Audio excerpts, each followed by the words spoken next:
आऊज़ु बिल्लाहि मिनश्शैतानिर्रजीम बिस्मिल्लाहिर्रहमानिर्रहीम। मोअज़्ज़िज़ नाज़रीन अस्सलाम वालेकुम। प्यारे दोस्तों, आब हयात एक अनोखी और अजीब दास्तान है। इसमें कुछ लोगों का इख्तलाफ भी है और बाज़ लोगों का ये भी मानना है कि हज़रत खिज़र ने आब हयात पिया और वह आज भी ज़िंदा है। लेकिन मैं आपको दोनों नज़रियों के साथ अपना नज़रिया भी बताऊँगा, फिर आपको जो बात दिल के करीब लगे उसको मान लीजिएगा। हज़रत खिज़र की कुनियत अबू लास और नाम बलिया और वालिद का नाम मुल्कान है। बलिया सुरानी ज़बान का लफ्ज़ है जिसका अरबी में मतलब बनता है अहमद। खिज़र के मैनी सरसब्ज़ चीज़ के हैं, ये जहाँ बैठते थे वहाँ हरियाली हो जाती थी, इसलिए आपको खिज़र के नाम से बुलाया जाता है। इसके अलावा हज़रत खिज़र हज़रत ज़ुल्करनैन के खालाजाद भाई होने के साथ साथ हज़रत साम बिन नूह अलैहिस्सलाम की औलाद में से हैं। दोस्तों, कहा जाता है कि हज़रत खिज़र अलैहिस्सलाम इब्राहीम के दस्ते हक पर इस्लाम कबूल करने के बाद उनके साथ रहे और आपने उनको कुछ नसीहतें भी फरमाई, और इस बात से साबित होता है कि हज़रत इब्राहीम के बाद जो दौर है वो हज़रत खिज़र अलैहिस्सलाम का है। लेकिन सवाल ये है कि हज़रत खिज़र अलैहिस्सलाम जिंदा हैं? दोस्तों, अक्सर उलमा का ये भी कहना है कि हज़रत खिज़र अलैहिस्सलाम जिंदा है और उनकी मुलाकात हज़रत मूसा से भी साबित है।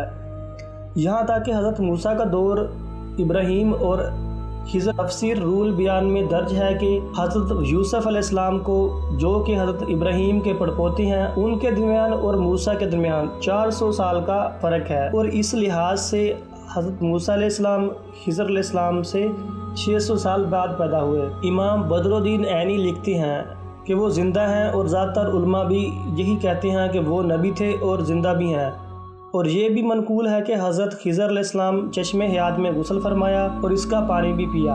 और इसी तरह तफसीर सावी में है कि हज़रत खिज़र अलैहिस्सलाम आप सल्लम की ज़ियारत से मशरूफ़ हुए, इसलिए ये सहाबी भी हैं। इस तरह उनकी मुलाकात उमर बिन अजीज़ से भी साबित है, और हज़रत खिज़र अलैहिस्सलाम हज़रत उमर बिन अजीज़ को नसीहतें की थी, आए उमर, इस बात से बचना, तू ज़ाहिर में तो खुदा का दोस्त है और बातिल में इसका दुश्मन, क्योंकि जिसका ज़ाहिर और बातिल मसावी ना हो वो मुनाफिक होता है, और मुनाफिक का मकाम दारे असफल है। ये सुनकर हज़रत उमर रज़ी अल्लाह ताला अन्हो को यहाँ तक रोए कि आपकी दाढ़ी मुबारक तर होगी। इसके अलावा बुजुर्गान दीन से भी मुलाकात का जिक्र किया है। मोअज़्ज़िज़ दोस्तों, लेकिन आब हयात से मुताबिक बहुत इख्तलाफ है।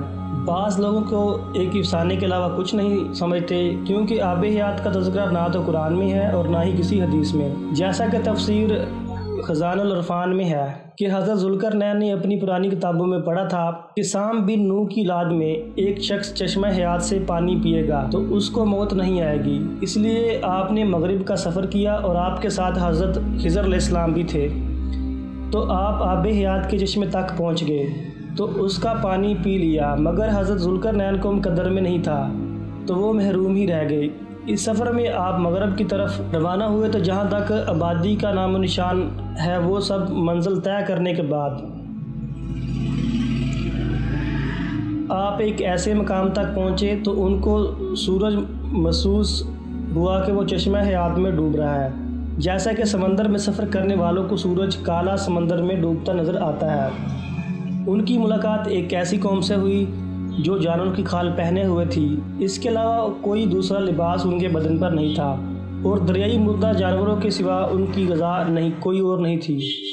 ये कौम नासा कहलाती है। हज़रत ज़ुल्करनैन ने देखा कि कौम बहुत ताकतवर और जंगजू है, तो हज़रत ज़ुल्करनैन ने अपनी फ़ौजों का घेरा डालकर उनको बेबस कर दिया। कुछ तो बेशरफ ईमान ले आए और कुछ आपकी फ़ौजों के हाथों मारे गए। इसी तरह एक और रवायत में है कि हज़रत खिज़र अलैहिस्सलाम और हज़रत इलियास अलैहिस्सलाम ज़्यादातर उलमा के नज़दीक ज़िंदा हैं और हर साल ज़माने हज पर मिलते हैं। और ये भी कि हज़रत खिज़र ने चश्मे हयात का पानी भी पिया और इसमें गुस्ल भी फरमाया था। ये तो वो चंद बातें हैं जो कि आब हयात के मुताबिक मशहूर हैं। अब हकीकत क्या है, बेहतर तो अल्लाह ताला ही जानता है।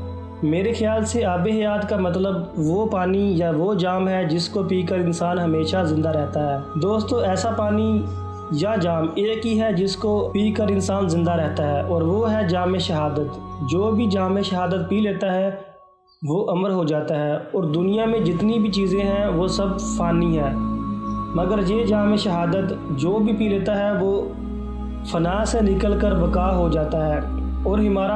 और हमारा कुरान भी इसी बात पर शाहिद है और अल्लाह ताला फरमाता है, और जो लोग अल्लाह की राह में शहीद किए जाएं उनको मुर्दा मत कहो, बल्कि वो ज़िंदा है मगर तुम्हें उसकी खबर नहीं।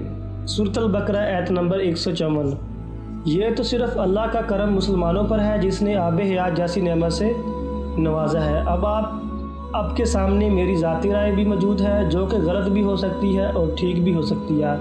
आप अपनी राय से भी मुझे ज़रूर आगाह कीजिए। मिलते हैं एक नई और इंटरेस्टिंग वीडियो के साथ, तब तक के लिए अल्लाह हाफिज़।